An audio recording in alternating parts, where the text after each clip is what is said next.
Welcome back to Classic Keeper. In this video we're going on a bit of a road trip.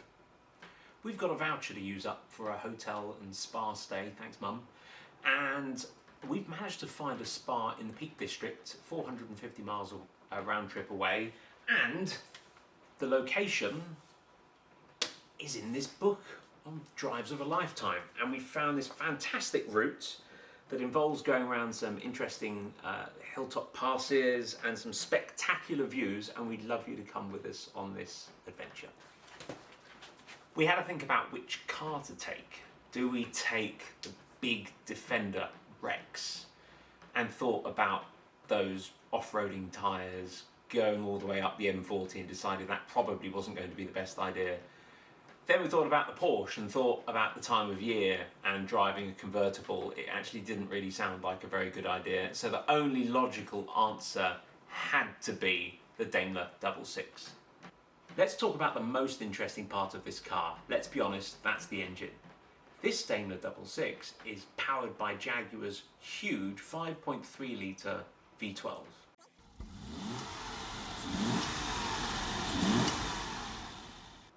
This engine's been in production in a variety of different forms, from carb initially all the way through to individual coil injection from 1971 to 1997. That's a very, very long time for a single engine to be in production.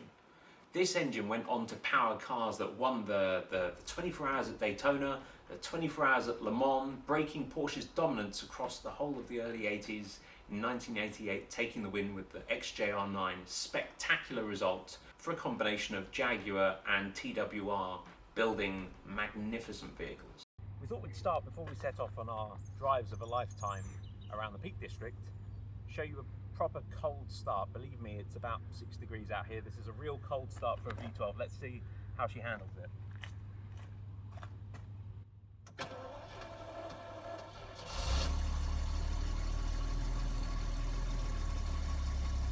Hurry.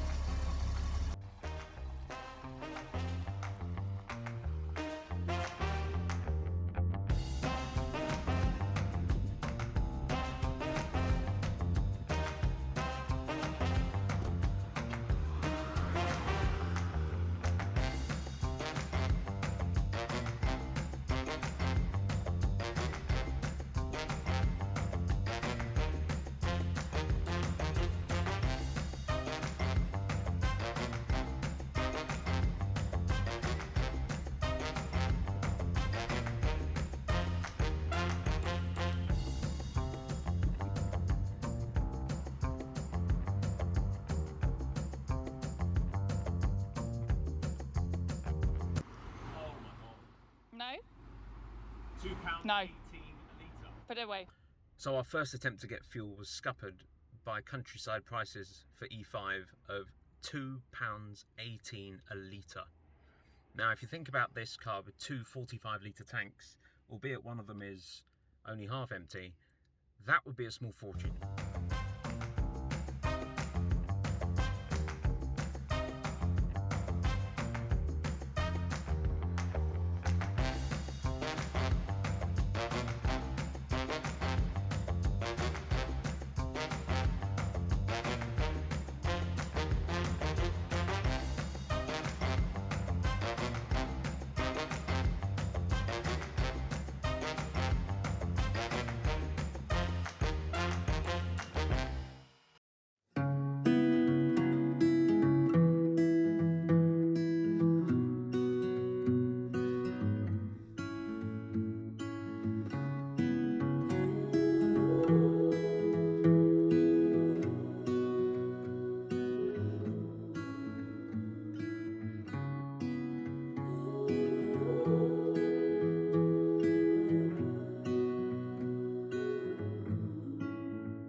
few things after this long drive. We pulled her into the garage and had a bit of a look around. There was a bit of a fuel smell coming from the engine bay, and I closely inspected the injectors, and it seems we've got a leak on one of the injector hoses, which is a bit of a pain. That means a bit of an overhaul and 12 new injector feed hoses, so we're going to be doing that. On the way up, our headlights did also give us a bit of grief, so we flashed somebody to let them go, and then the main beams got stuck on, much to the disappointment of the locals.